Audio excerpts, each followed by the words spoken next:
Le docteur Joseph Mengele est le symbole même de l'Holocauste nazi. Il est l'incarnation du mal. Lorsqu'il a pris la fuite, il ne se savait pas recherché. Mais il en savait assez pour comprendre qu'Auschwitz avait été le plus grand de tous les camps d'extermination.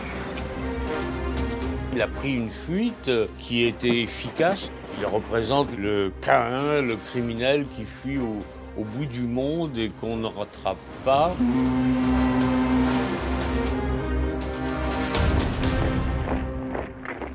Ce qui a vraiment inquiété Mengele, ça a été l'enlèvement par le Mossad d'un autre nazi, Adolf Eichmann.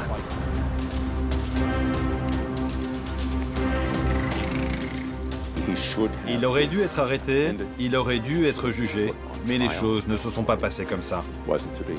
La justice allemande, pendant quelques décennies, a été très indulgente.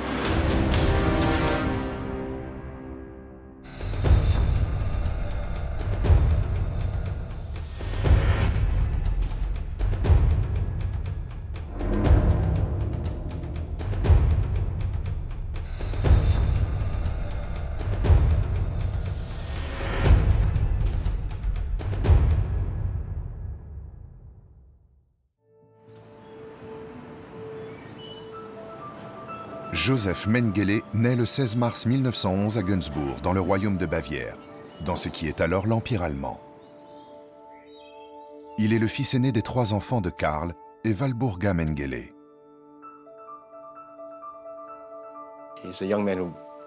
Dès la naissance, c'est un jeune homme très privilégié. Il naît dans une ville où sa famille est l'une des plus respectées. Leur entreprise dominait la ville. Elle en dominait l'économie et, à bien des égards, la vie culturelle et sociale. Son père est le fondateur et propriétaire d'une entreprise florissante de machines agricoles. Le nom de Mengele est synonyme de réussite sociale dans toute la Bavière. Une notoriété qui lui vaut la visite d'Adolf Hitler dans l'usine familiale de Günzburg. Cela garantit largement son avenir. Mais il ne désire pas suivre l'exemple familial dans l'agriculture. Il souhaite devenir médecin. Et bien sûr, on l'y encourage. C'est une profession respectable. Mengele est un élève studieux. Il est passionné de musique, d'art et de ski. À la fin de ses études secondaires en avril 1930, il intègre l'université de Munich pour y étudier la médecine. Munich est alors le centre du parti nazi dirigé par Adolf Hitler.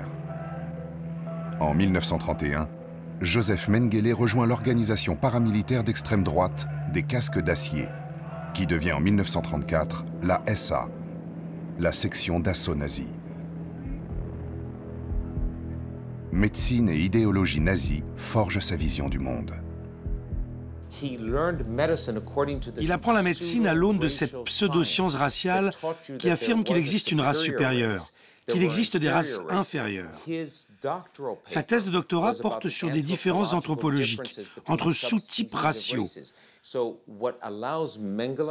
Si des gens tels que Mengele ont pu prospérer, ce n'est pas seulement parce qu'Hitler est derrière eux en tant que soutien, mais parce que dans le domaine médical, l'élite intellectuelle enseignait aux étudiants comme Mengele qu'une nouvelle science est en train de naître, l'eugénisme, la science raciale. Et il a grandi avec ça. En 1935, Mengele obtient son doctorat en anthropologie à l'université de Munich. Il s'intéresse notamment aux facteurs génétiques responsables de la fossette du menton.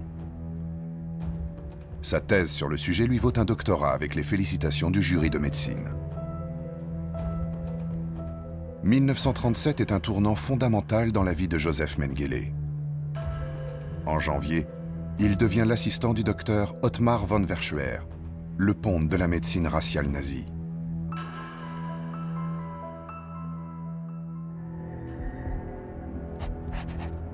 Ambitieux et bien décidé à monter en grade au sein de l'establishment scientifique nazi, Mengele rejoint aussi la SS.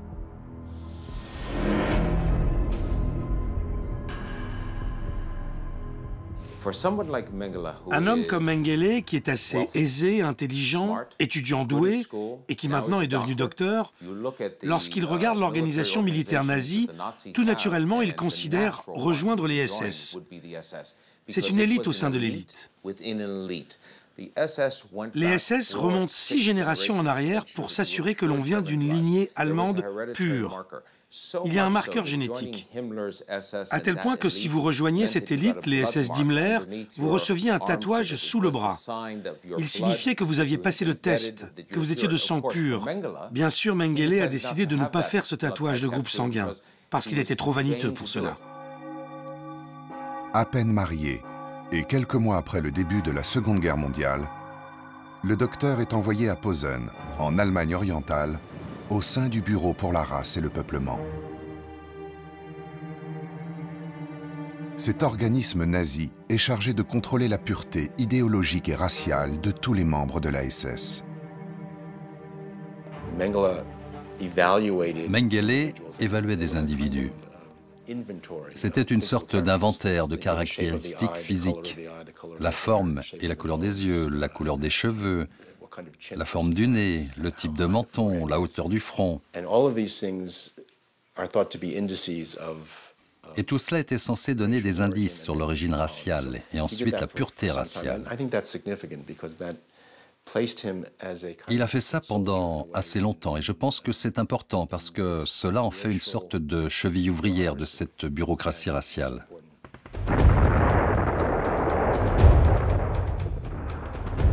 L'Allemagne nazie lance en juin 1941 son invasion de l'Union soviétique. Mengele, comme des milliers de médecins, est lui aussi envoyé au front.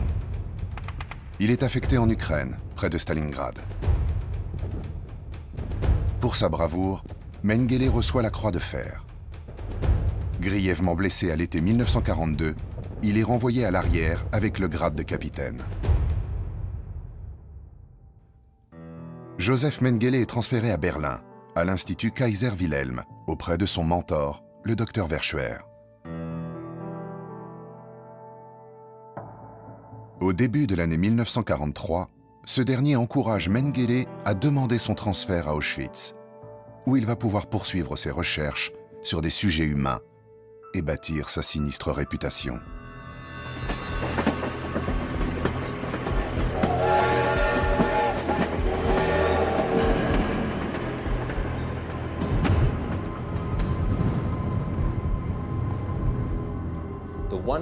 Pour le plus grand nombre, ce qu'on trouvait là-bas était de véritables sadiques, un des traits de la nature humaine. Ils s'y délectaient. Et il y avait aussi un petit groupe, des hommes comme Mengele qui y voyaient une occasion unique de faire avancer la cause de ce qu'ils considéraient comme une science raciale.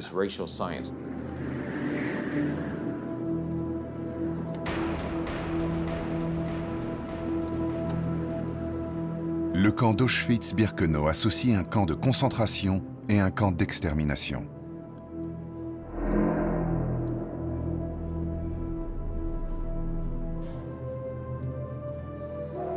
Les déportés majoritairement juifs, originaires de toute l'Europe, arrivent chaque jour en train par milliers. À leur descente du train, ils sont triés par des médecins SS.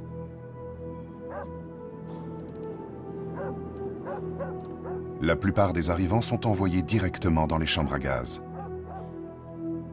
Ce sont presque tous les enfants, les femmes enceintes, les personnes âgées et les malades. Les autres sont dirigés vers le camp de concentration, où ils meurent d'épuisement. C'est lors de ce tri que Ruth Elias, enceinte de plusieurs mois, croise Mengele pour la première fois. Mengele était là, avec d'autres SS.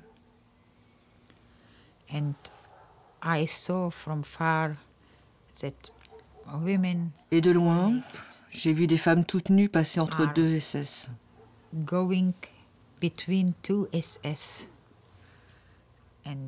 Et Mengele faisait un geste de la main, gauche, droite.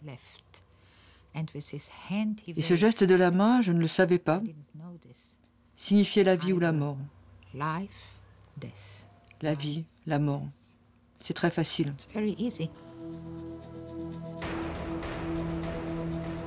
À la différence de la plupart de ses collègues, qui voient les sélections comme une mission éprouvante et difficile, Mengele les apprécie. Les prisonniers le voient souvent sourire ou siffler une chanson. Il est notamment très intéressé par les jumeaux pour ses recherches génétiques. Les jumeaux identiques, c'était formidable pour quelqu'un qui cherchait à faire des expériences. On expérimente sur l'un, on ne touche pas à l'autre, et on peut observer les différences, parce qu'on travaille sur le même ADN. C'est ce que recherchait Mengele. La Fondation allemande pour la recherche lui accorde une bourse de travail. La subvention lui permet d'équiper un laboratoire de pathologie dans le bâtiment 10 d'Auschwitz. Les travaux de Mengele sur les jumeaux visent à démontrer la supériorité de l'hérédité sur les facteurs environnementaux et ainsi appuyer la doctrine nazie de la supériorité de la race aryenne. Ces études ont peut-être d'autres objectifs parallèles.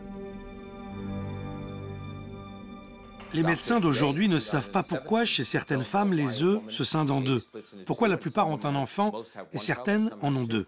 S'ils pouvaient percer ce mystère, ils devenaient le père de l'Allemagne du futur.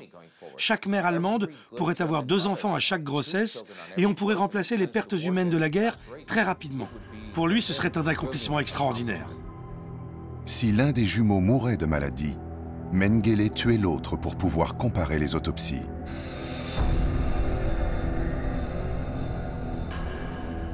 Vera Alexander, une déportée, rapporte comment il a opéré 2 jumeaux pour essayer d'en faire des siamois.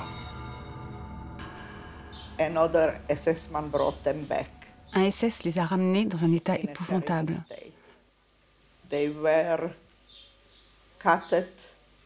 La fille ou le garçon, celui qui était bossu, était cousu à l'autre, dos à dos. Les poignets cousus dos à dos. Il y avait aussi une odeur horrible, la gangrène. Leur incision était infectée et les enfants pleuraient jour et nuit.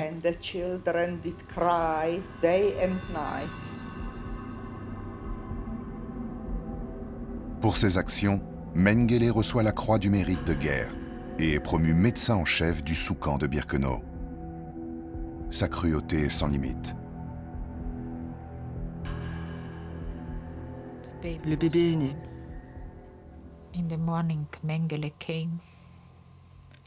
Au matin, Mengele est venu, il a dit « Cette femme, il faut placer des bandages sur sa poitrine. Elle ne doit pas allaiter le bébé. Je veux voir combien de temps un bébé peut vivre sans nourriture. » Tous les jours, Mengele venait faire ses observations. Le bébé a commencé à devenir de plus en plus squelettique. C'était horrible à voir.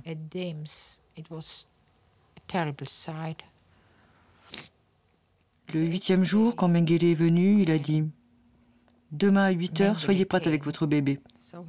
Je viendrai vous chercher. » Tomorrow morning at 8 o'clock, you will be ready with your child. I'm coming to fetch you. And I've known where he's going to fetch you. Et je savais qu'il viendrait nous chercher pour nous emmener à la chambre à gaz. At 8 o'clock, Mengele came and I was ready to be transported. À 8 h, Mengele est arrivé, j'étais prête à être emmenée. He asked me, "Where is the child?" Il m'a demandé, où est l'enfant? I told him, Je lui ai répondu, "It died this night. elle est morte dans la nuit. I want to see the corpse." Je veux voir le cadavre. Et il est parti. And off he went. On m'a dit qu'il cherchait le cadavre, mais dans cet amoncellement de cadavres, trouver un si petit corps, même pour lui, le docteur Mengele, c'était difficile. Even Dr. Mengele, for him it was difficult.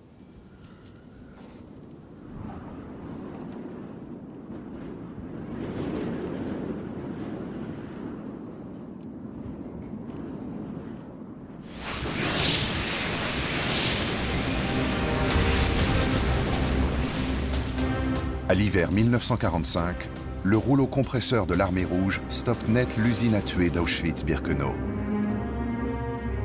Avec plusieurs autres médecins d'Auschwitz, Mengele est transféré le 17 janvier 1945 dans un camp allemand en Pologne, non loin de la frontière allemande.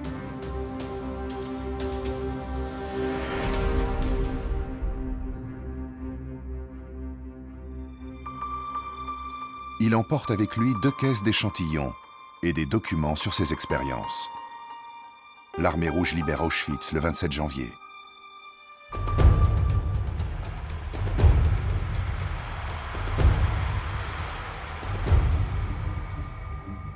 C'est dans sa fuite qu'il quitte son uniforme de SS. Il se déguise en officier de la Wehrmacht.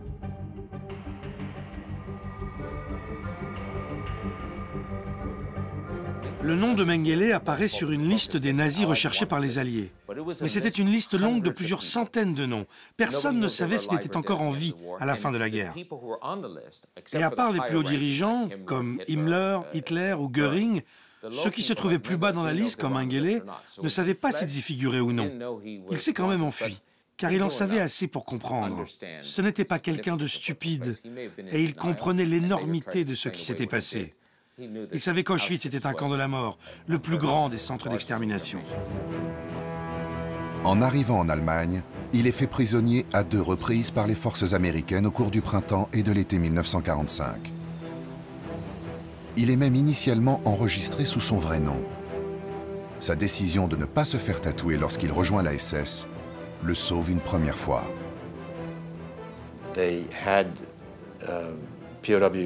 Il leur faisait ôter leurs chemises, lever les bras avant de les faire défiler. Et ceux qui avaient le tatouage du groupe sanguin étaient mis à l'écart pour être interrogés. Si on n'avait pas de tatouage et que l'on racontait une histoire convaincante, alors on pouvait être libéré.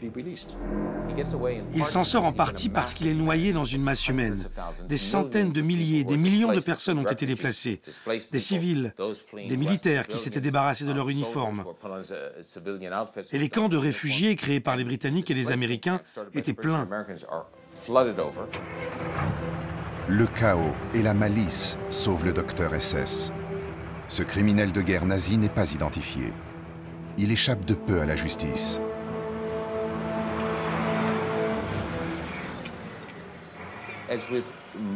Comme pour beaucoup de nazis qui ont réussi à s'enfuir, la réussite tient parfois à l'habileté, parfois à l'argent et en partie à la chance. Mengele a eu de la chance. Il avait des papiers d'identité au nom de Fritz Hollmann qu'il a pu utiliser et cacher d'autres papiers inutiles dans le guidon d'un vélo en Allemagne. Tout s'est bien déroulé pour lui. Joseph Mengele sort du camp américain en juillet 1945, sous sa vraie identité. Sa chance, c'est d'obtenir un double des papiers d'identité d'un médecin lui aussi libéré, dont il a fait la connaissance en captivité. Il s'agit de Fritz Ullmann. Une fois ses papiers en poche, il les modifie un peu et devient Fritz Hollmann. Mengele, dont on ne connaît pas vraiment le nom à ce stade, comme tous les criminels de guerre nazis, a fait l'objet d'une déclaration de la part des Alliés dès 1943. Où qu'ils soient, les Alliés ont promis qu'ils les puniraient. La mise en œuvre de cette promesse débute immédiatement après-guerre, avec le procès de Nuremberg contre 24 des principaux responsables du Troisième Reich. Ils sont accusés de complot, de crimes de guerre et de crimes contre l'humanité. Mais les criminels sont beaucoup plus nombreux. Ce qu'ils ignoraient, c'était le nombre de ces criminels. Un officier britannique délégué aux crimes de guerre a dit « Nous n'étions absolument pas préparés au niveau de criminalité auquel nous nous sommes trouvés confrontés. Évidemment, rassembler des éléments contre ces gens, puis les traquer, est quelque chose de très compliqué et qui prend beaucoup de temps. »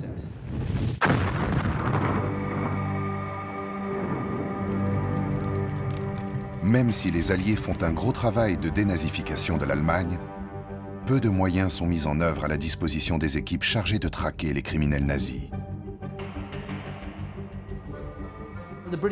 Les équipes britanniques pourchassant les criminels de guerre ne disposaient que de quelques voitures et de 2 photographes. Ils opéraient dans une très large zone occupée et ils essayaient de traquer des milliers de criminels. Des milliers!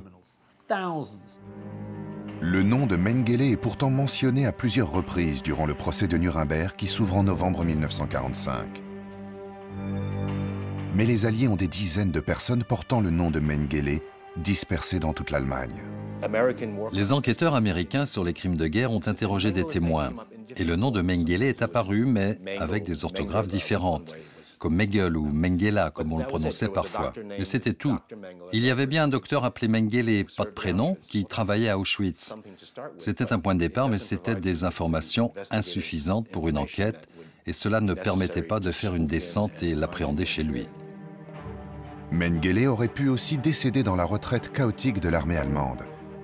Un sentiment renforcé par les déclarations spontanées de son épouse et de sa famille aux GIs, qui leur rendent visite à l'automne 1945.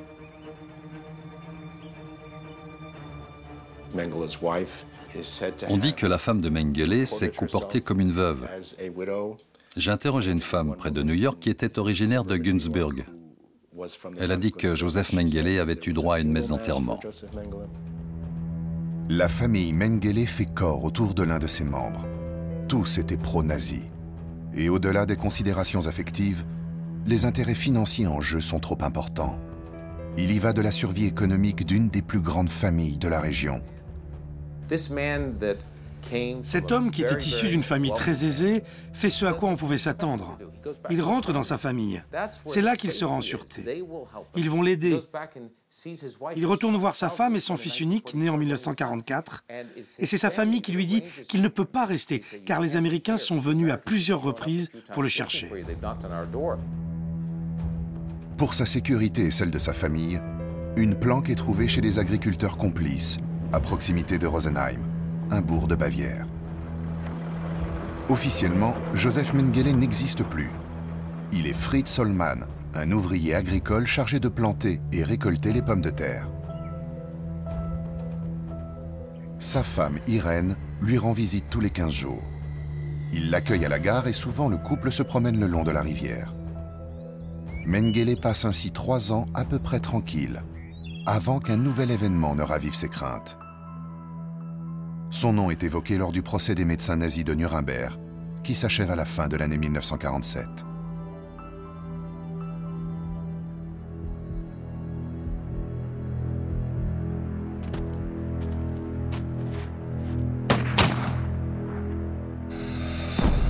Des médecins, des confrères, des gens avec qui il a servi, des gens qu'il connaissait, 3 ans et demi après la fin de la guerre, se retrouvaient sur le banc des accusés, avec en perspective la peine de mort. Ils avaient fait les mêmes choses que lui, pas seulement à Auschwitz, mais dans d'autres camps. Alors il commence à se dire qu'il n'est pas vraiment en sécurité. Peut-être devrait-il aller un peu plus loin que Rosenheim. Le médecin fugitif devenu ouvrier agricole est rongé par la peur. Il espace les visites d'Irène pour éviter de se faire repérer. Mengele caressait l'espoir de revoir un jour son fils Rolf, né en 1944, qu'il n'a quasiment jamais vu. Le procès des médecins des camps de concentration finit d'anéantir cet espoir. Tout ce qu'il tenait pour certain s'était envolé. C'était un nazi convaincu. Et le nazisme avait vécu. Il avait joué un rôle qui lui semblait très important, en tant que médecin, au sein d'un camp qui n'existait plus. C'était un homme marié, et bien qu'il le soit encore techniquement, il n'avait plus de vie de famille. La vie qu'il avait connue avait disparu. Craignant que sa capture ne se solde par un procès et une condamnation à mort, Joseph Mengele met au point son évasion avec sa famille. Le réseau Odessa, qui aurait fait évader les grands criminels de guerre nazis, est une légende. Aussi, contrairement à d'autres nazis recrutés par les Alliés, ce médecin criminel de guerre SS n'a aucune valeur aux yeux des Occidentaux. Ses pseudo-travaux scientifiques n'ont aucun intérêt. Pour les réseaux du Vatican non plus. Mais il a d'importants moyens financiers. Il y avait des indépendants, des petits groupes qui proposaient une assistance pour obtenir des laissez-passer. Et la famille Mengele a pu acheter les services d'un de ces réseaux indépendants. Ils étaient disponibles. Ce n'était pas officiellement le 4e Reich, ce n'est pas non plus quelque chose qu'il a créé de toutes pièces.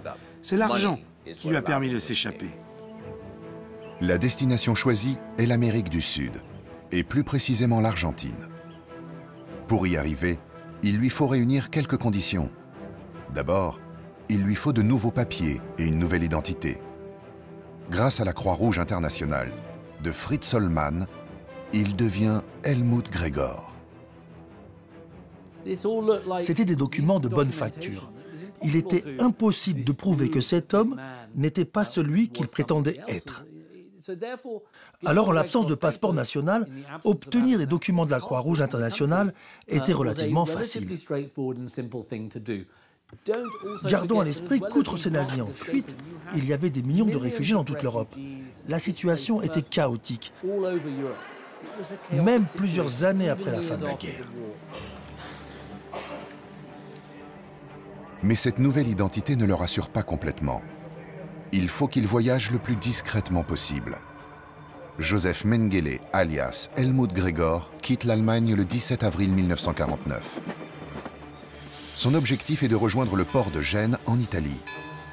Le chemin est long, un peu plus de 1000 km à l'époque. La route est aussi parsemée d'embûches. Il a 3 pays à traverser, l'Allemagne, l'Autriche et l'Italie. Les 3 pays sont occupés par des troupes américaines en plus des autorités locales. Les routes sont bondées de réfugiés, dont certains survivants d'Auschwitz, qui pourraient le reconnaître et le dénoncer. Mais tout est soigneusement planifié. À chaque étape, un complice lui indique la marche à suivre. Son premier objectif est d'arriver incognito à la gare d'Innsbruck, dans les Alpes. Il y parvient fin avril 1949. Deuxième étape, parvenir toujours en train à la petite ville frontalière autrichienne du col de Brenner. De là, il n'est qu'à quelques heures à pied de la ville frontalière italienne de Vipiteno. Mais il faut d'abord traverser la frontière clandestinement.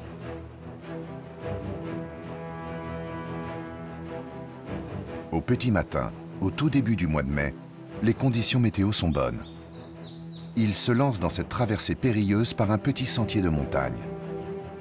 Quelques heures plus tard, soulagé, il est à Vipiteno, en Italie. Il reste un peu moins d'1 mois dans ce bourg.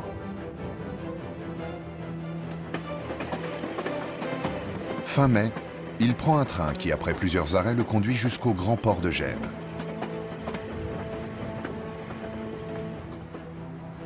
À Gênes, dans la capitale de Ligure, il peut se fondre parmi la population et les centaines de milliers de réfugiés qui attendent d'embarquer pour les destinations du Nouveau Monde.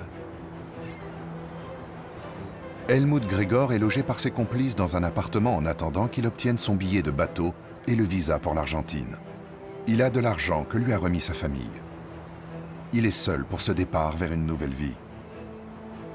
Sa femme Irène refuse de le suivre et de le rejoindre même s'il réussit son évasion. Malgré tout, il rencontre des difficultés avec un fonctionnaire du port. Et Mengele fait ce qu'il pense être la chose à faire avec les fonctionnaires. Il lui offre de l'argent pour le soudoyer et obtenir les tampons dont il a besoin. Cela ne fonctionne pas. Le fonctionnaire le prend mal et Mengele est jeté en prison. Il pense qu'il est maudit, que c'est la fin. Il va manquer son départ pour la liberté, l'embarquement sur le North King pour l'Amérique du Sud, parce qu'il est coincé dans cette prison à Gênes. Et cela le rend très amer. En fait, avec quelques pots de vin, il est libéré juste à temps. Mais cette arrestation semble être le bout du chemin pour lui. Cela aurait pu se terminer ici, en 1949, dans le nord de l'Italie, mais ce n'est pas le cas. Finalement, début juin 1949, Mengele, alias Helmut Gregor, parvient à corrompre un autre fonctionnaire des douanes italiennes un peu moins regardant. Par chance, le North King, le paquebot qu'il devait prendre, est toujours à quai. Avec ses papiers en règle et un visa pour l'Argentine, il monte à bord.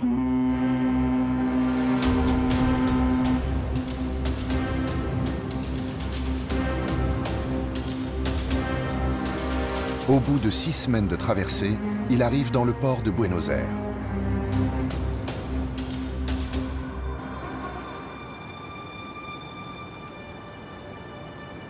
En attendant d'entrer en relation avec des contacts qui lui ont été donnés, le docteur Mengele s'installe pour quelques jours au centre-ville de Buenos Aires, où il prend une chambre dans le petit hôtel Palermo.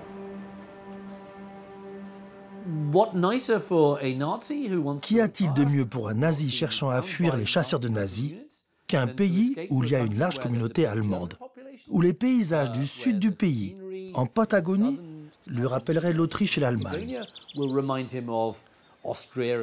Les lacs, les montagnes ressemblent beaucoup à ceux d'Europe. Il parle allemand, il va se faire de nombreux amis capables de se taire, et il existe déjà des sortes de structures financières susceptibles de l'aider. Dès lors, cela en fait une destination très attirante. Cette importante communauté allemande d'Argentine est aussi l'une des plus riches. Elle possède d'immenses domaines agricoles et toutes sortes d'industries. Avec la montée du nazisme, elle va apporter un soutien sans faille à Hitler et à son Troisième Reich.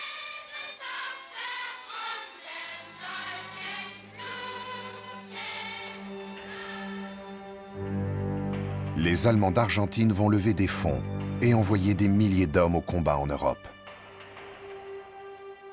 Le régime argentin, avec Juan Perón à sa tête, est également fascisant.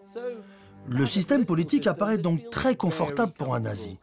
Si le fascisme est mort en Allemagne, il se porte bien en Argentine. Les nazis s'intégraient donc très bien. Lorsque Mengele arrive en Argentine, Juan Perón est au pouvoir depuis 1946.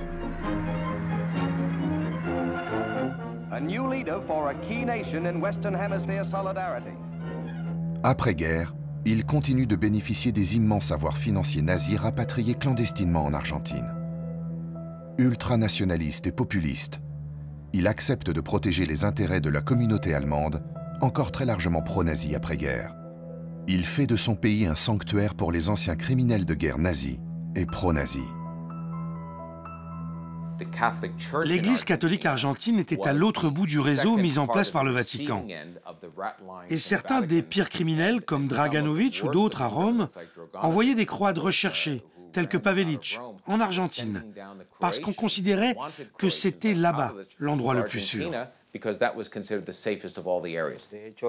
La liste des nazis qui trouvent asile en Argentine se compte par centaines, voire même des milliers. Parmi ceux importants de la haute hiérarchie, on peut trouver Klaus Barbie et puis Walter Kuschmann, qui était un capitaine dans la SS. Erich Kripke est aussi un cas célèbre. Il n'a vraiment été inquiété que très peu de temps avant de décéder. Est arrivé aussi en Argentine, grâce à la protection de Perón, un certain Walter Rauff. Walter Rauff est tristement célèbre pour avoir été l'inventeur des camions chambre à gaz. Quant à Otto Skorzeny, son arrivée a été possible grâce au voyage d'Eva Perón en Europe en 1947. Rapidement, Mengele entre en contact avec le réseau d'entraide nazi de Buenos Aires. Les deux premières personnes qu'il rencontre sont deux anciens as de l'armée de l'air nazie. Hans Rudel, avec qui il va devenir très ami, et Adolf Galland sont installés dans la capitale argentine. Leur aide lui est très précieuse. Grâce à ces deux Allemands, il rencontre un troisième homme. À son arrivée, Mengele est aussi beaucoup aidé par un homme qui s'appelle Roberto Mertig. Il est aussi l'une des personnes qui participent à la protection accordée à Mengele par l'État argentin grâce à ses contacts très haut placés. Lui-même se chargeait de recevoir en tant que prête-nom l'argent que le père de Mengele envoyait d'Europe vers Buenos Aires. Mertig fait même travailler Mengele un temps dans sa propre entreprise.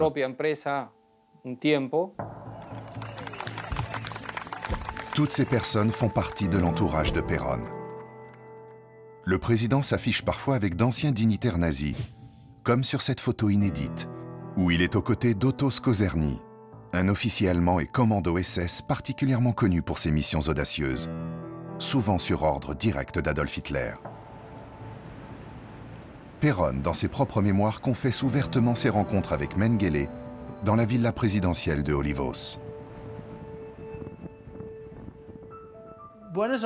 Dans les années 50, à Buenos Aires, il y avait beaucoup d'Allemands. Mais il faut bien se souvenir qu'il y avait également, et qu'il y a toujours, une très nombreuse population juive. Près de 200 000 juifs vivaient à Buenos Aires. Ces nazis devaient donc vivre à côté d'une importante population juive, ce qui a dû les déranger. En ce début des années 50, Mengele quitte le quartier de Vicente López pour le quartier beaucoup plus chic de Florida. Il loue la maison d'un sympathisant nazi au numéro 2458 de la rue Arenales. Portique arrondi à colonnes, jardin verdoyant. C'est une maison beaucoup plus en accord avec les prétentions sociales du docteur. Mengele retrouve ici un peu son ancien train de vie familial. Le charme discret de la bourgeoisie éduquée.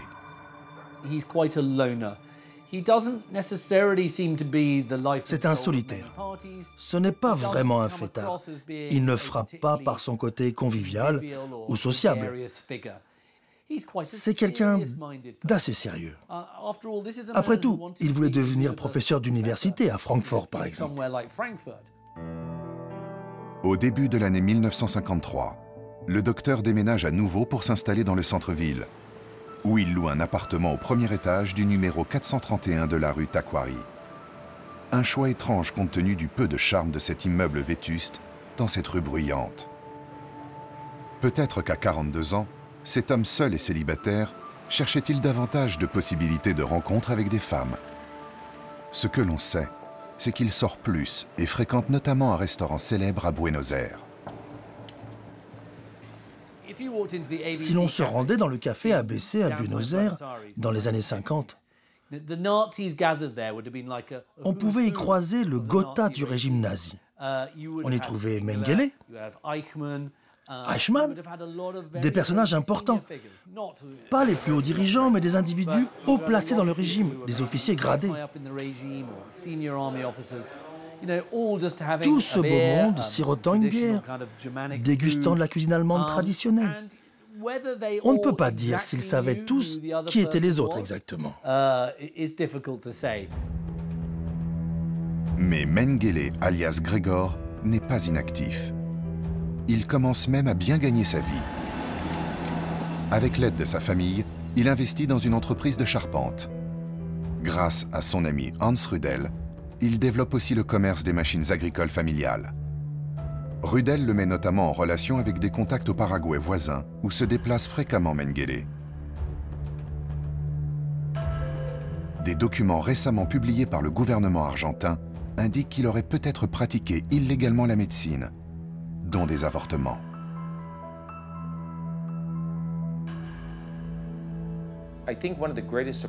L'une de mes plus grandes surprises, ça a été de découvrir à quel point il s'est facilement adapté à cette nouvelle vie et comment il a prospéré. Mengele était riche. Cela faisait une grande différence. D'autres criminels qui ont fui en Amérique du Sud, comme Adolf Eichmann, qui gérait les trains de la déportation. Eh bien, Eichmann a travaillé comme contremaître dans une usine Mercedes. Pas Mengele. En fait, Mengele n'avait pas un travail et les horaires fixes. Au début, il ne travaillait pas du tout. Il s'est mis à investir dans des entreprises. Il prenait son temps. Le contact est aussi permanent avec l'Allemagne et sa famille. En 1954, un tribunal de Düsseldorf accorde le divorce à sa femme Irène, restée en Allemagne. Une séparation qu'il accepte via son avocat. Mengele sait aussi que son frère Karl est décédé en 1949, laissant une veuve Martha et un fils Karl-Heinz. Il sait aussi que son père est inquiet à l'idée que sa belle-fille ne se remarie avec n'importe qui. Elle possède des actions de la société. La solution pour préserver l'entreprise est de marier Martha à Joseph. Le seul problème est de s'assurer qu'ils se rencontrent. Pour que cela se produise, Mengele doit venir en Europe. Pour ce faire, il doit retrouver sa véritable identité. En 1956, il est tellement à l'aise dans sa nouvelle vie à Buenos Aires qu'il se rend à l'ambassade d'Allemagne de l'Ouest et dit « Au fait, je ne m'appelle pas Helmut Gregor. C'est le nom que j'ai utilisé à mon arrivée. Mon nom est Joseph Mengele. J'aimerais obtenir un passeport à mon vrai nom. » Personne ne s'est dit « Vous êtes arrivé ici en 1949 sous un faux nom et vous voulez retrouver votre vrai patronyme? Qu'est-ce que ça signifie ?» Non, on lui donne. Après avoir obtenu une copie de son acte de naissance via l'ambassade ouest-allemande d'Argentine en 1956, Mengele obtient un permis de séjour argentin. Il utilise ce document pour obtenir un passeport argentin mentionnant sa véritable identité. Il entreprend alors un voyage qui semble aujourd'hui d'une audace inouïe. En février 1956, il se rend en Europe en tant que Mengele. Première étape, la Suisse, dans la station de ski d'Engelberg. Il retrouve dans cet hôtel son fils Rolf, auquel on a dit qu'il est son oncle Fritz.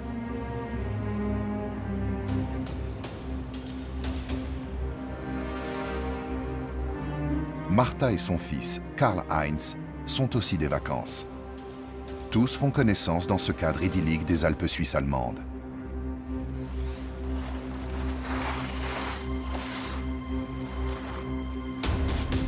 Mengele pousse ensuite son séjour jusqu'en Allemagne avec Martha. Il sera à Günzburg, il va à Wiesbaden. Pendant 3 jours, il rend apparemment visite à d'anciens collègues de l'Institut du Kaiser Wilhelm. D'ailleurs, il serait très intéressant de savoir ce qui s'est passé là-bas. Au printemps, de retour en Argentine, Mengele se décide à vivre sous son vrai nom. À l'été 1956, le docteur se rend à l'ambassade d'Allemagne pour régulariser sa situation. Il compte se remarier et surtout faire un emprunt pour investir dans une nouvelle société. Pour y parvenir, il doit cette fois-ci obtenir un passeport de son pays de naissance. Quelques semaines plus tard, le 11 septembre 1956, il obtient le fameux sésame de la République d'Allemagne de l'Ouest. Comment cela est-il possible? Comment les diplomates ne se rendent-ils compte de rien? Je ne pense pas qu'il y ait eu de la corruption, des pots de vin, parce que ce n'était pas nécessaire. Si vous étiez un diplomate, un politicien, un docteur, un avocat ou un homme d'affaires allemand après la Seconde Guerre mondiale, 10 ou 11 ans après la fin de la guerre, aucun Allemand n'aurait jamais demandé à un autre Allemand « Qu'avez-vous fait pendant la guerre ?» C'était un sujet tabou. Les Allemands à cette époque n'étaient pas, comment dire, n'avaient pas la volonté de juger des criminels qui posaient des problèmes à la société allemande. Or, Mengele était un médecin. Les médecins qui avaient eu leur diplôme d'une façon tout à fait légale, des intellectuels de haut niveau, cela posait des problèmes à la société allemande. Cette négligence allemande qui s'apparente à de l'aide permet à Mengele de mener à bien sa vie professionnelle en Argentine. Il investit personnellement massivement dans 2 laboratoires pharmaceutiques, plus 1 million de Deutschmark que lui prête sa famille. Le docteur compte bien mettre en application sa passion, la science médicale. Les bureaux sont installés dans cet immeuble de Buenos Aires.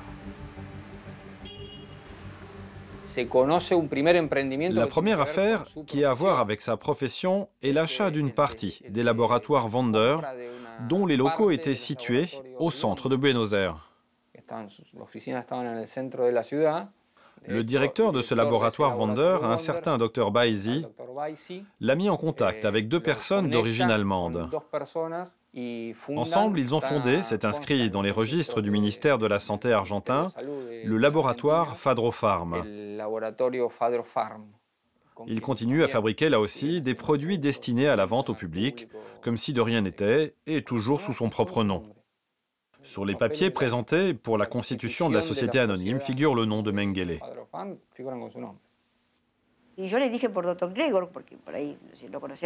Je l'appelais Dr Gregor, parce que c'est sous ce nom qu'on me l'avait présenté. Et puis il m'a corrigé et m'a dit que c'était le docteur Mengele, pas Gregor. Cela m'a assez surprise, mais il m'a expliqué qu'il avait pris le nom de Gregor lorsqu'il avait quitté l'Allemagne après la guerre, du fait de problèmes politiques.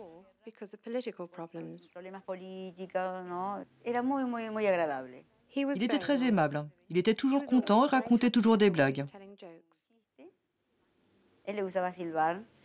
Il aimait siffler, des airs de musique classique surtout. Je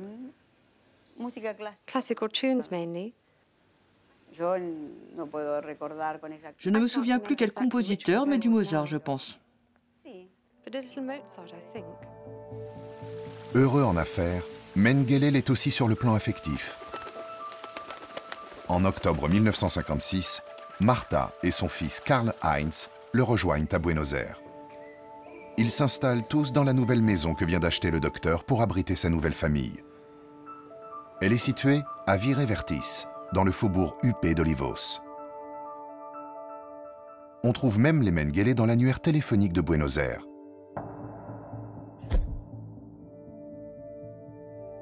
Ils se marient en janvier 1958, lors d'un séjour de vacances à Montevideo, la capitale de l'Uruguay voisin.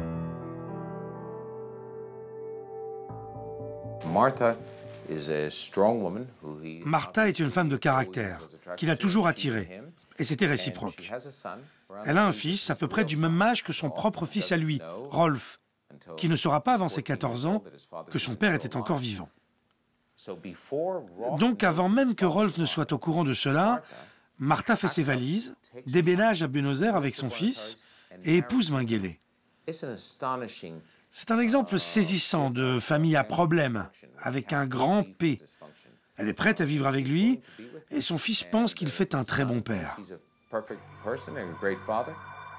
La suite logique pour Mengele après cet exil forcé de quelques années, c'est un retour définitif en Allemagne. Il sent qu'il n'est pas recherché et que sa vraie place est à Göteborg, à la tête de l'entreprise familiale. Mais une suite d'éléments va à nouveau forcer le destin du docteur Mengele. Il a sans doute pratiqué des opérations clandestines, notamment des avortements, lorsqu'il habitait dans la périphérie de Buenos Aires. Il a même été dénoncé pour avoir pratiqué un avortement sur une jeune femme qui est décédée des suites d'une infection. La police l'a alors arrêté. Il a visiblement bénéficié de protections qui lui ont permis de se sortir de cette fâcheuse situation qui aurait pu lui coûter très cher. Tout cela pour vous dire le genre de protection dont il a bénéficié. Mengele était seulement l'un des médecins interrogés. Innocenté, mais ébranlé, il craint que la mauvaise publicité autour de l'affaire n'entraîne la découverte de son passé nazi. En cette fin d'année 1958, il entreprend un long voyage d'affaires au Paraguay voisin pour se faire oublier. Il retourne plusieurs fois à Buenos Aires pour s'occuper de ses affaires et rendre visite à sa famille. Entre-temps, au Paraguay, Mengele commence à préparer son installation dans la région d'Alto Paraná, plus exactement dans un lieu connu sous le nom de Nouvelle-Allemagne dans la ville de Hohenau. C'est là qu'il rencontre Alban Krug, un sympathisant de la cause nazie. Cet homme, qui est le responsable de la coopérative agricole, lui vend des terres et cet ensemble de maisons. Un autre événement, cette fois-ci venu d'Europe, va précipiter ses plans. Les seules personnes qui travaillaient un tant soit peu étaient des gens comme Simon Wiesenthal, Serge et Bette Klarsfeld. Il s'agissait d'amateurs, opérant en indépendant sans le moindre soutien officiel, mais réellement imprégnés d'un grand sens moral. Les efforts incessants des chasseurs de nazis Simon Wiesenthal et Hermann Langbein commencent à porter leurs fruits. Langbein, un survivant d'Auschwitz, rassemble de nombreux témoignages sur les activités de Mengele durant la guerre. Lors de ses recherches, Langbein découvre les papiers de divorce de Mengele, qui indiquaient une adresse à Buenos Aires. Wiesenthal et lui font pression sur le gouvernement ouest-allemand pour qu'il émette un mandat d'arrêt international. Le 5 juin 1959, un tribunal allemand de Fribourg établit un premier acte d'accusation contre Mengele. Le procureur déclenche une procédure et une enquête est ouverte. On demande à la police de Günzburg d'enquêter, mais Günzburg étant une ville sous la coupe de l'entreprise Mengele, il est immédiatement informé qu'il est recherché.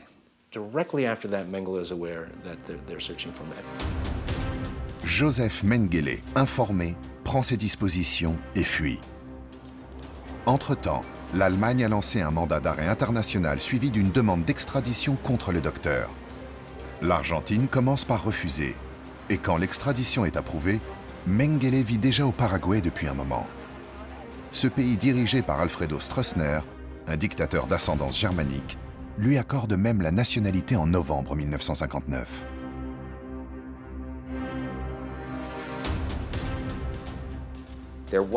À un moment, il a dû penser qu'il pouvait y vivre en tant que José Mengele et éviter d'être extradé en Allemagne.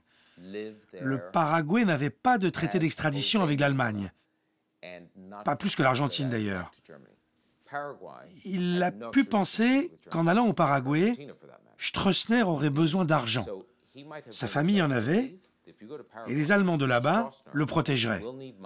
Et une fois au Paraguay, on n'extrade jamais un citoyen paraguayen. En parallèle, en 1959, sans que personne n'en soit informé, les services secrets israéliens, le Mossad, déclenchent l'opération Attila.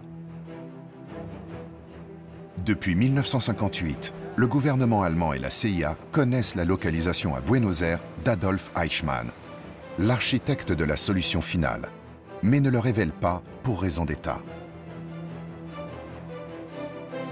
Il semble que la crainte ait été qu'Eichmann dénonce Hans Globke, proche des nazis, et alors membre du gouvernement du chancelier allemand Konrad Adenauer.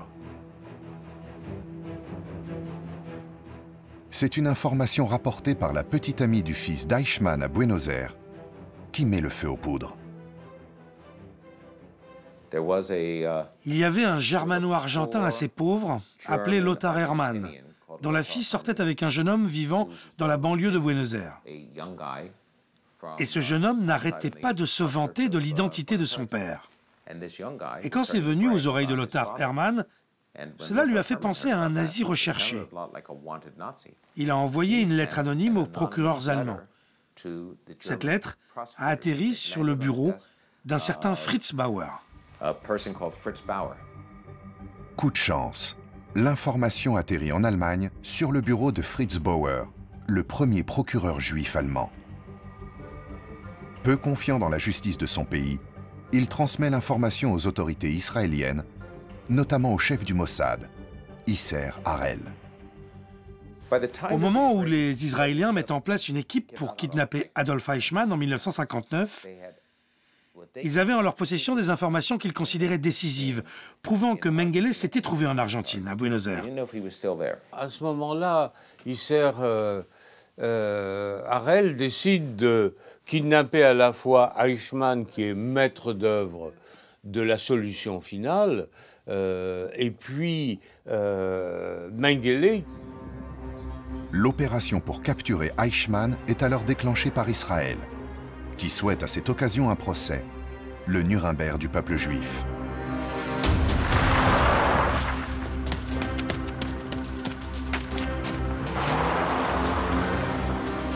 Le 11 mai 1960, le SS est enlevé en pleine rue, juste devant chez lui à Buenos Aires, dans le quartier populaire d'Olivos, par un commando d'agents du Mossad.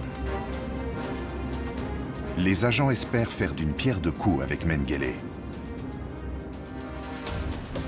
Lorsque les agents du Mossad arrivent à Buenos Aires, ils s'imaginent capturer Eichmann et Mengele. Mais il est déjà au Paraguay. Il aurait très bien pu être sur la Lune. C'est un endroit extrêmement difficile à pénétrer pour des agents israéliens. Il aurait été difficile de se présenter et de réclamer poliment Joseph Mengele. Mengele est passé entre les mailles du filet. Eichmann est séquestré dans une planque louée par les agents israéliens. Il reconnaît son identité et signe une déclaration par laquelle il accepte d'être jugé en Israël. Le 21 mai, il est transporté jusqu'en Israël à bord d'un avion de la compagnie israélienne El Al. Le Mossad apprend que Mengele est passé au Paraguay. Mais après cet exploit totalement illégal et ouvertement assumé en Argentine, l'agence israélienne se méfie des autorités paraguayennes. Joseph Mengele est protégé par sa nouvelle nationalité. Nous ne pouvions espérer nous emparer de lui que par la force, par l'usage des armes. Mais du fait de la situation particulière à l'époque et des tensions avec l'Argentine engendrées par l'affaire Eichmann, et afin d'éviter un scandale avant son procès à Jérusalem, j'ai décidé que l'on ne pouvait pas procéder ainsi. J'ai commencé à explorer d'autres options pour le capturer, des moyens plus élaborés pour infiltrer le cercle proche de Mengele et finalement l'atteindre de l'intérieur.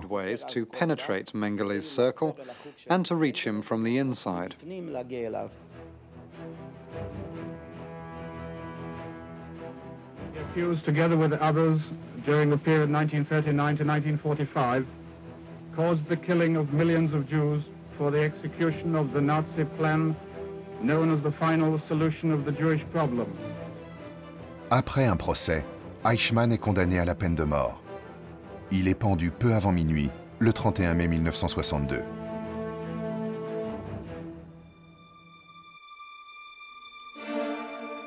Alors qu'elle avait fourni à Mengele les documents officiels sous son vrai nom, qui lui avaient permis de régulariser sa situation en Argentine, l'Allemagne de l'Ouest finit par offrir une récompense pour sa capture. Mengele se sent traqué. Maintenant que Mengele est au Paraguay, il a érigé un mur infranchissable pour empêcher de le retrouver. Et bien sûr, il ne vit pas à Asunción, la capitale, mais dans la campagne, au milieu de nulle part. À partir de ce moment-là, il s'est mis à vivre de manière très différente. Et je pense qu'il vivait constamment dans la peur à l'idée d'être capturé.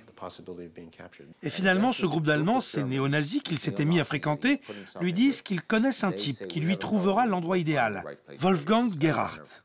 Il saura où l'amener, et Gerhardt s'occupe de le faire passer au Brésil. C'est encore l'ancien as de l'aviation nazie Hans-Ulrich Rudel qui le met en contact avec un sympathisant nazi d'origine autrichienne. Il s'appelle Wolfgang Gerhardt, un ancien des jeunesses hitlériennes. Il fait passer Mengele clandestinement au Brésil. En attendant de lui trouver un nouveau point de chute, il l'accueille chez lui quelques mois dans une ferme près de Sao Paulo. On a plutôt oublié le rôle du Brésil en tant que refuge pour les nazis.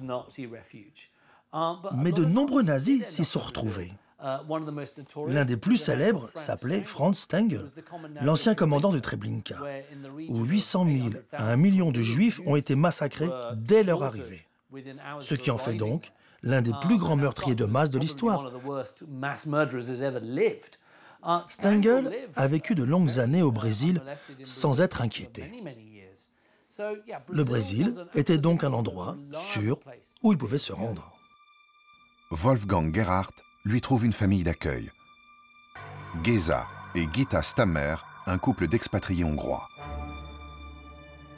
Grâce à un apport financier des Mengele, le couple achète une ferme à Nova Europa, à 300 km à l'ouest de Sao Paulo. Gerhardt présente Mengele au Stammer sous une nouvelle identité. Le docteur utilise le nom fictif de Peter Hochbichler, un émigré de nationalité suisse qui compte refaire sa vie au Brésil. Il devient régisseur de la ferme.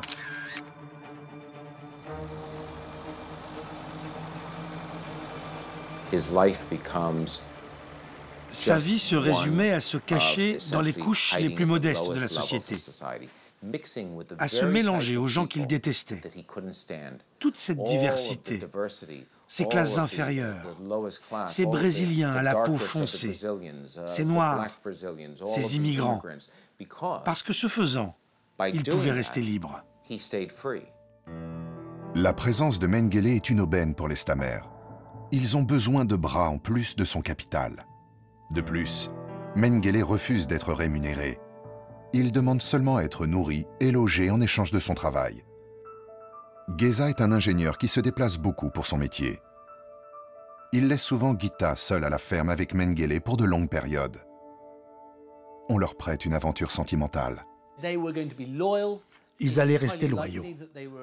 Il est fort probable qu'ils percevaient de grosses sommes d'argent transférées en Amérique du Sud de la part de la famille Mengele en Bavière.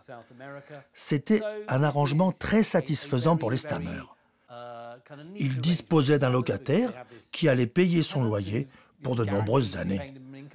Mais c'est aussi l'époque où l'on voit Mengele devenir de plus en plus paranoïaque. C'est l'époque où Mengele commence la rédaction d'un journal intime. C'est l'époque aussi où il écrit de nombreuses lettres à sa famille. Il est isolé et passe de longs moments à écrire.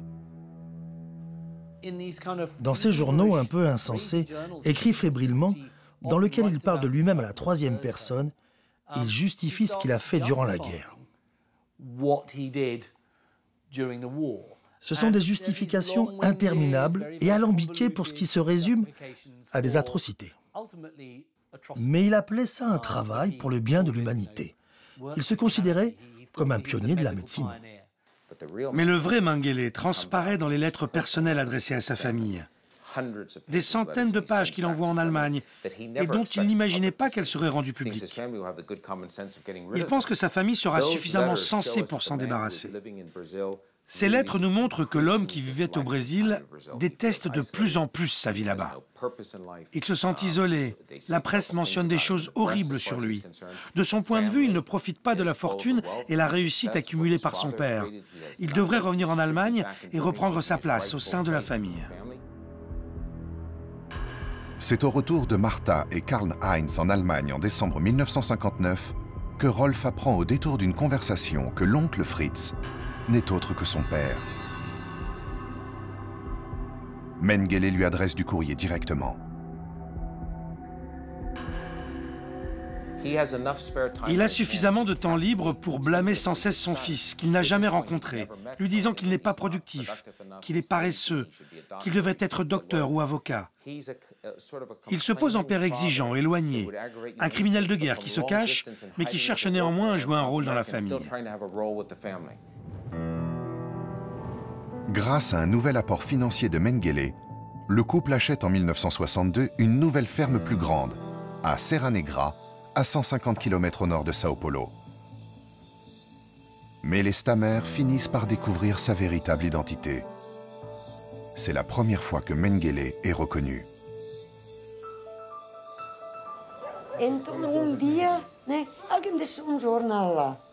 Un jour, quelqu'un a laissé traîner un journal.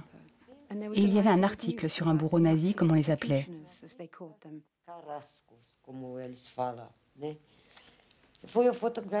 J'ai vu la photo d'un jeune homme de 30 ou 33 ans, avec cet air-là.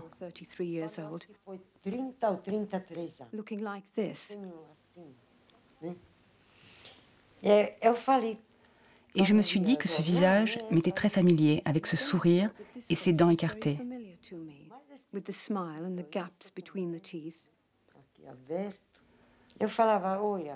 Je lui ai montré la photographie et je lui ai dit « Regardez cette photo, cela vous ressemble beaucoup. Vous êtes si mystérieux. Vous vivez ici avec nous, alors faites preuve d'honnêteté et dites-nous s'il s'agit bien de vous. » Plus tard, il a dit « Vous avez raison. J'habite avec vous, alors vous avez le droit de savoir. » Malheureusement, c'est bien moi.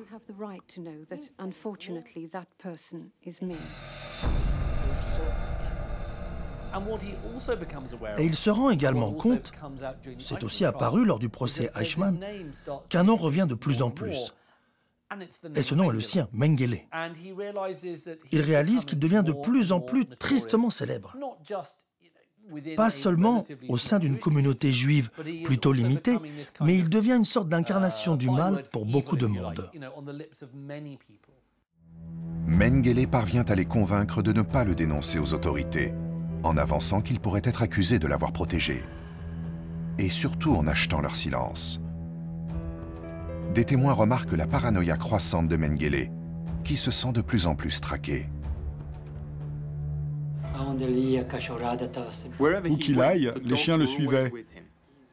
Il avait 14 ou 15 chiens, parfois plus, parfois moins.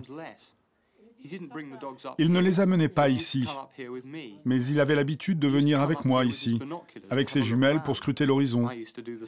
Et je faisais la même chose. Vous pouviez voir la route d'ici? On peut voir une grande partie de la route, puisque la vue est assez dégagée.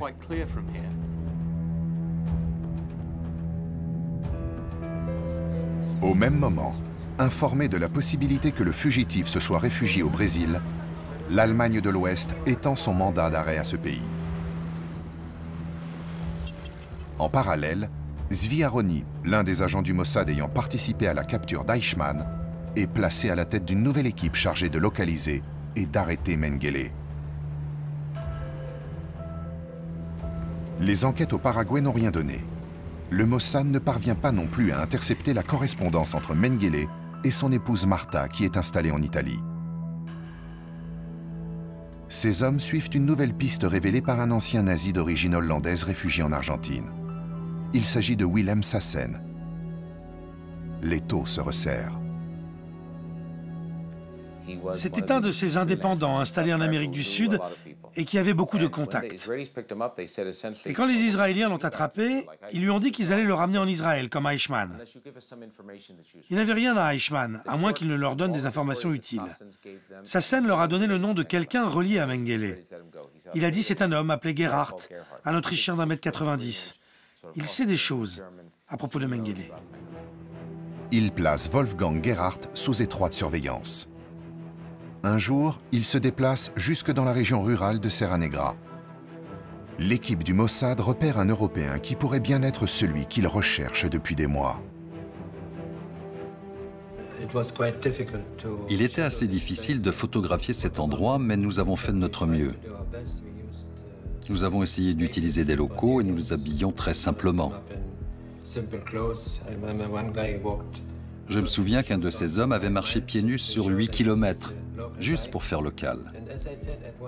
Une fois, alors que nous passions en voiture près des bâtiments, j'ai rencontré un homme que je pensais être Mengele, parce que j'avais vu des photos de lui à la télévision allemande. Et c'était le même homme.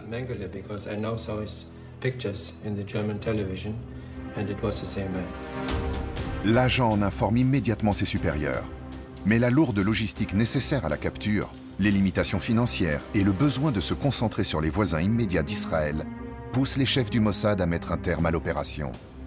De nouveau, Mengele s'en sort in extremis.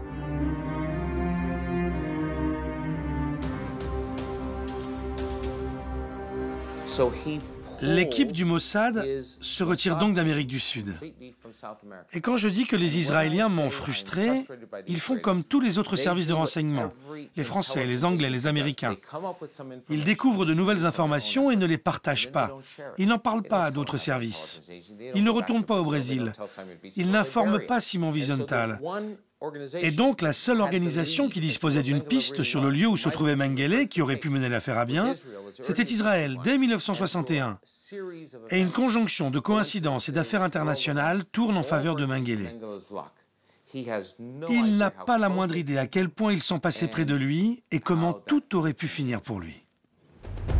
En cette fin des années 60, ce sont des chasseurs de nazis privés qui prennent le relais de la traque pour capturer Mengele. Le plus connu d'entre eux est Simon Wiesenthal, un rescapé de la Shoah. Wiesenthal avait tendance à exagérer ses propres succès et également à exagérer dans quelle mesure il était sur le point de retrouver Mengele. Pour Wiesenthal, Mengele était un bon moyen de trouver des financements. S'il disait avoir presque retrouvé la trace de Mengele, alors il recevrait davantage de fonds pour poursuivre son travail. C'était un chasseur de nazis, mais pas un trouveur de nazis.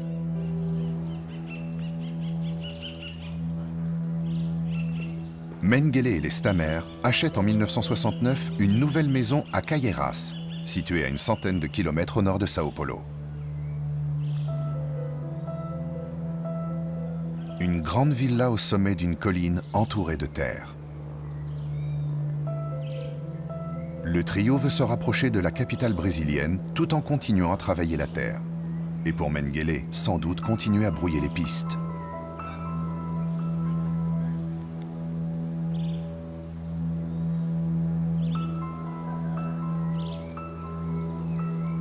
En 1971, Wolfgang Gerhardt donne sa carte d'identité à Mengele.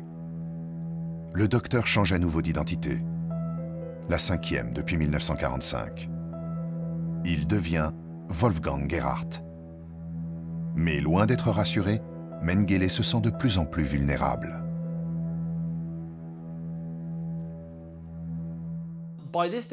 À cette époque, il s'était laissé pousser une longue moustache très fournie, dans un effort pitoyable pour se déguiser. Mais il était tellement angoissé qu'il a pris l'habitude de mâchouiller sa moustache. Et en faisant ça, tout comme les chats ont des boules de poils dans l'estomac, il commence à avoir d'intenses douleurs abdominales. En tant que médecin, Il sait qu'il va devoir se faire retirer cette boule, impossible à digérer. Mais il vit sous une fausse identité, celle d'un homme bien plus jeune. Le docteur qui vient l'opérer a du mal à croire qu'il s'agisse de la même personne. Mais c'est symptomatique du Brésil à l'époque. Bien qu'à l'évidence, il s'agisse d'un Allemand sous un faux nom, le médecin l'opère malgré tout, sans poser trop de questions, et ne le signale pas aux autorités.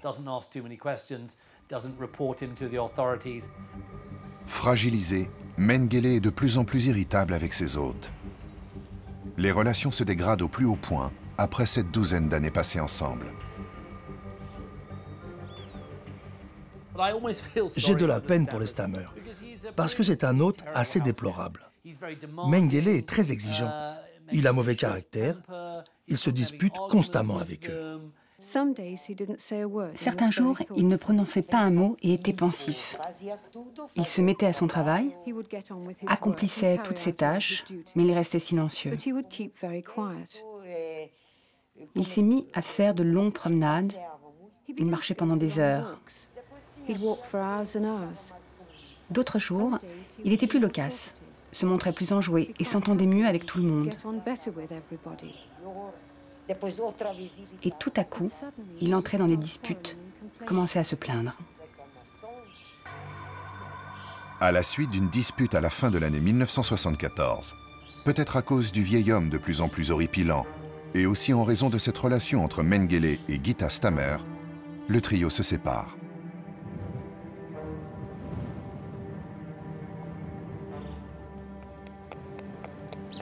Pour la première fois depuis l'Argentine, Mengele, alias Gerhardt, s'installe ici, dans une petite maison modeste et délabrée située au 55 rue Alvarenga, à Eldorado, un quartier pauvre dans la périphérie de Sao Paulo. Il vit cette fois complètement seul au milieu de la mixité brésilienne.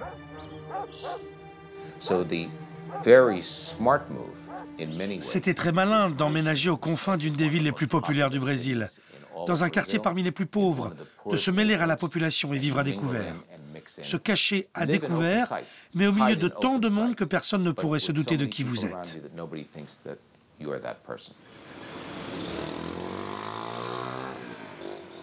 Mais le docteur Mengele vit dans la peur. On s'interroge souvent sur la raison pour laquelle Mengele avait un pistolet.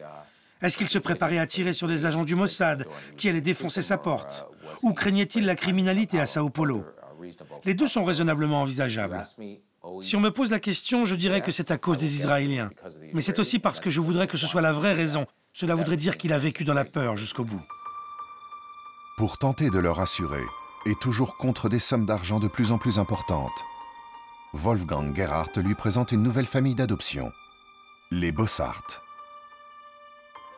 Il y a Wolfram, sa femme Liselotte et leurs deux enfants, Andreas et Sabine. Ils habitent Sao Paulo à environ une trentaine de kilomètres de Mengele.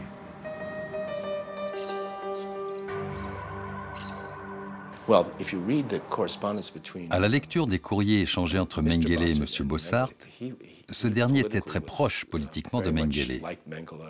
C'était aussi un homme intelligent. C'est ce qui est formidable en Amérique du Sud. Il y a toujours des Allemands d'origine qui pensent que l'Allemagne a été très maltraitée après la Seconde Guerre mondiale. Et pourtant, le temps a passé. Au moment où il est avec les Bossart, nous sommes dans les années 70, 30 ans après la fin de la guerre. Et pourtant, il continue à penser que le fait que Mengele soit encore recherché relève de la persécution. Cette protection était devenue non pas quelque chose de honteux, mais un acte honorable selon eux. Les deux hommes s'apprécient. Et pour Mengele, les enfants des Bossart sont une soupape. Il passe beaucoup de temps avec cette famille.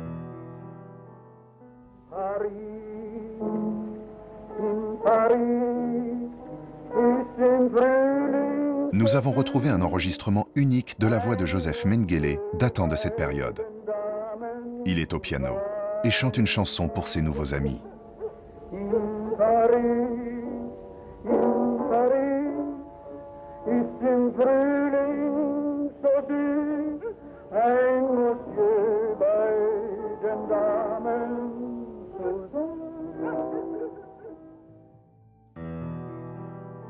Il s'occupe aussi des enfants pour qui il construit une barque. Il les emmène à la pêche. Mengele devient un peu leur oncle de substitution. Grâce à cette famille, il retisse du lien social. Il se sent protégé, alors que son nom fait couler de plus en plus d'encre. Mais la santé de Mengele se détériore depuis 1972. Il est victime d'un accident cardiovasculaire en 1976. Il souffre d'hypertension et d'une infection de l'oreille qui perturbe son sens de l'équilibre. Des nouvelles qui alarment la famille en Allemagne. Rolf, qui n'a pas vu son père depuis son séjour en Europe en 1956, se décide à lui rendre visite en 1977. Il voyage incognito, lui aussi sous un nom d'emprunt.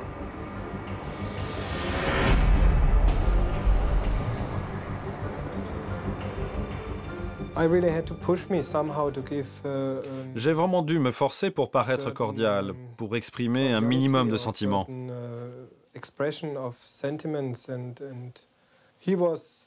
Il était très ému par la situation.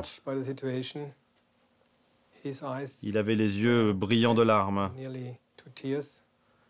Il était également très fier de cette situation, car il se disait que tout le monde dans la famille n'aurait pas été en mesure de venir le voir.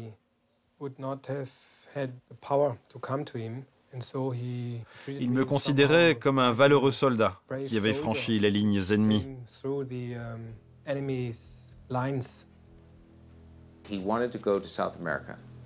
Il voulait se rendre en Amérique du Sud et entendre son père lui dire qu'il avait détesté y vivre, qu'il avait fait ce qu'il avait à faire, mais que cet endroit l'avait toujours écœuré.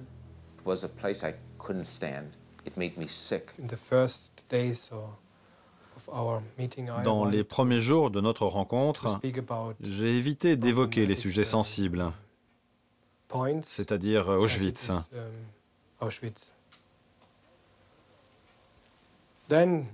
Par la suite, je les ai abordés et il a explosé. Comment peux-tu imaginer que j'ai pu faire ces choses? Tu ne vois pas que c'est un mensonge, de la propagande? Il s'est justifié en disant qu'il ne pouvait pas aider des centaines de milliers de personnes alors qu'une organisation, un système aussi épouvantable était en place. Il s'est justifié en disant qu'il en avait aidé beaucoup, qu'il en avait aidé certains.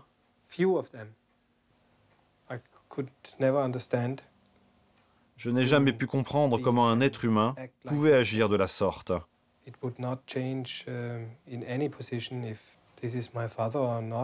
Et le fait que ce soit mon père n'y change rien. Pour moi, cela va à l'encontre de toute éthique, de toute morale, de toute compréhension et de la nature humaine.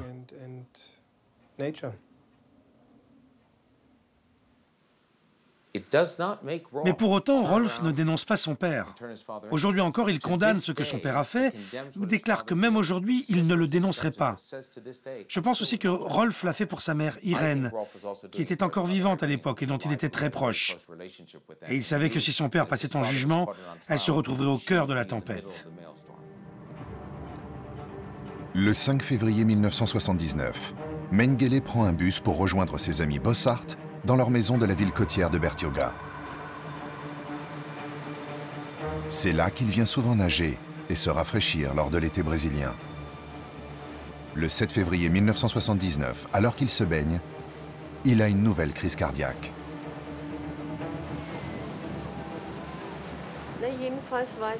Il était environ 4h30, nous sommes allés à la plage pour nager. Tout à coup, mon fils s'est rendu compte que l'oncle Mengele était dans l'eau étendu sur le côté. Je l'ai vu aussi. J'ai crié à mon mari qu'il était arrivé quelque chose à l'oncle. Il avait la tête à moitié dans l'eau et il était visiblement en grande difficulté. Son regard était fixe, perdu dans le vide. Il cherchait à nager vers le rivage. Mon mari a essayé de le ramener sur le sable, mais il était déjà trop tard.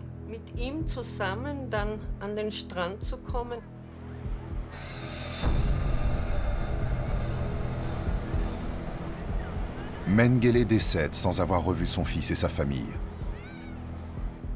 Il est enterré dans la plus grande discrétion dans le cimetière municipal à Embu, situé à une trentaine de kilomètres de Sao Paulo. Il est inhumé anonymement à côté de Friederike, la mère de Wolfgang Gerhardt, dont il utilise l'identité depuis 1971. Aucune inscription, aucune pierre tombale n'indique la présence d'un second corps. Je suis absolument convaincu que pour la famille Mengele en Allemagne, pour les Bossart et les Stammer qui avaient pris soin de lui en Amérique du Sud, pour tous ceux qui avaient été en contact avec lui, il était impératif que sa mort reste secrète. Parce qu'en ce qui les concernait, c'était l'impunité. Tout était fini. Il était mort et on continuerait à chasser un fantôme. Certaines personnes qui avaient protégé Mengele auraient pu être traînées en justice, au Brésil ou ailleurs. Alors la famille a pensé qu'il valait mieux repousser cette révélation le plus tard possible.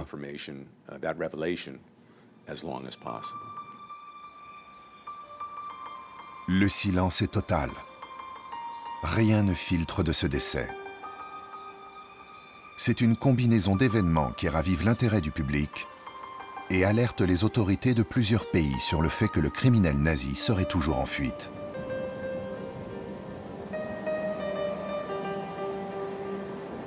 Cinq ans plus tard, en janvier 1985, pour la commémoration de la libération du camp d'Auschwitz, les survivants réclament justice contre Mengele.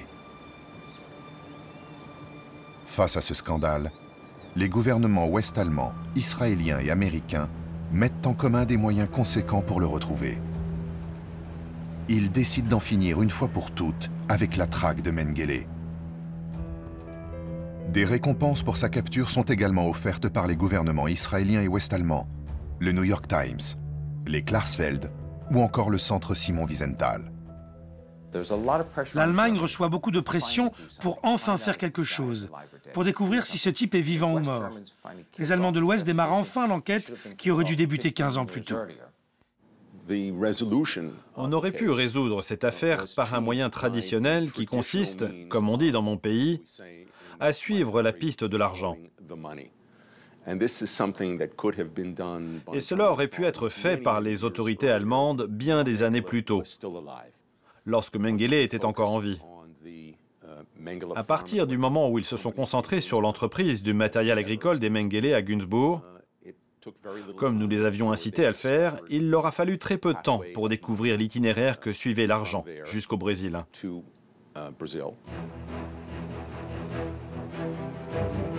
Tout s'accélère. Et le 31 mai 1985, la police perquisitionne la maison d'Hans Sedlmayr. C'est un vieil ami de Mengele, responsable des ventes de l'entreprise familiale de Günzburg et lien financier depuis 1945 entre Mengele et sa famille. Elle découvre un carnet d'adresses et des lettres, dont l'une écrite par Bossart, informant la famille de la mort de Mengele.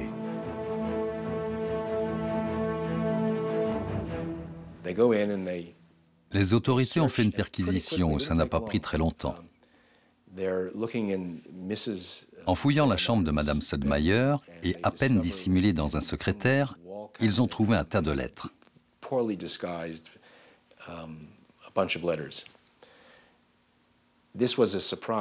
C'était une surprise pour les enquêteurs et une énorme surprise pour Hans Sedlmayr qui aurait dit par la suite que sa femme avait été assez stupide pour garder ces lettres. Les autorités allemandes informent immédiatement la police brésilienne qui interroge les Bossart. Ces derniers révèlent l'emplacement exact de la tombe du docteur.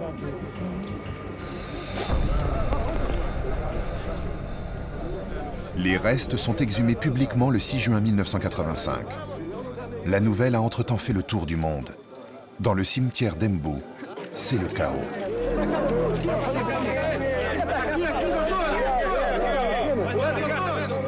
La presse internationale est présente pendant toute l'exhumation.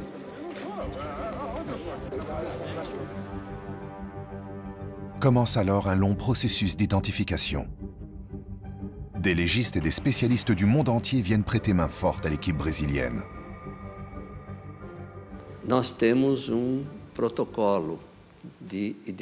Nous avons tout un protocole d'identification. Ce protocole a une série d'éléments à identifier. Le sexe, l'âge, la taille, des signes particuliers présents sur les os, comme par exemple des fractures ou d'autres signes. Sur le squelette que nous avions, nous avons pu relever des séquelles et une fracture du bassin. Nous les avons comparés avec son dossier militaire sur lequel figurait un accident dans lequel il s'était fracturé le bassin. Au total, et grâce à ce dossier, nous avons eu accès à un ensemble de données qui nous ont permis de faire un recoupage scientifique avec le squelette d'Embou. Ces éléments étaient suffisamment concluants pour nous permettre d'affirmer avec certitude qu'il s'agissait bien de Mengele. Et au final, ces 11 experts médico-légaux venus d'Allemagne, des États-Unis, d'Israël et du centre Simon Wiesenthal ont tous validé que sur la base de son dossier SS, même si certains en ont débattu, il s'agissait avec certitude de Mengele. Le 10 juin 1985, le seul membre de la famille Mengele à sortir du silence est Rolf Mengele. Il publie une déclaration dans laquelle il reconnaît que le corps est bien celui de son père et admet que sa mort a été gardée secrète pour couvrir ceux qui l'ont protégé pendant toute sa fuite. Un décès confirmé, mais parmi les survivants, des doutes subsistent. Et quelques années plus tard, c'est un expert britannique nommé Jeffreys qui a prouvé, en utilisant l'ADN de la famille Mengele, que les ossements étaient sans le moindre doute ceux de Mengele. Les survivants avaient besoin de la confirmation ADN parce qu'ils avaient vu ce qu'il y avait de plus diabolique en lui. Et si on leur disait qu'il y avait une chance sur 1 million pour que ce ne soit pas Mengele, pour eux, il était capable de s'en sortir, en trouvant quelqu'un qui correspond en tout point à lui. Mais la plupart d'entre nous avons su que l'affaire était close avant que la science ne le démontre de manière définitive. Il faut attendre 1992 pour clore définitivement ce dossier ouvert en 1945. Une affaire qui, avec un peu de bonne volonté du côté des autorités allemandes, n'aurait dû prendre que quelques mois.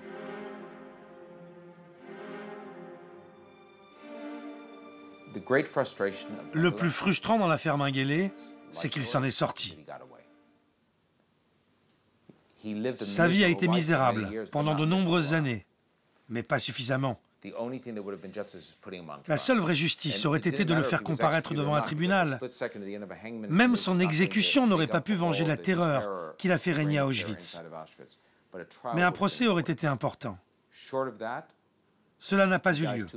Sa mort a été trop douce, en nageant dans l'océan, frappé par une attaque cardiaque. Il s'éteint à l'âge de 69 ans. La mort paisible de Mengele est une source de frustration pour tous ceux qui se sont intéressés à son cas. Celui qui reste synonyme d'une des plus grandes horreurs du régime d'Adolf Hitler est conservé dans les tiroirs de l'Institut médico-légal de Sao Paulo. Ironie de l'histoire, même sa famille n'a pas voulu de sépulture décente pour l'un des siens. Après-guerre, très peu de nazis de sa dimension sont ainsi passés entre les mailles du filet de la justice internationale. Mengele est pourtant l'une des rares exceptions. La traque pour capturer le docteur d'Auschwitz a été tardive et très insuffisante. Mais globalement, compte tenu de l'ampleur des crimes nazis et du nombre record de criminels impliqués jamais atteint avant dans l'histoire, justice a été rendue pour la plupart des auteurs coupables de crimes contre l'humanité.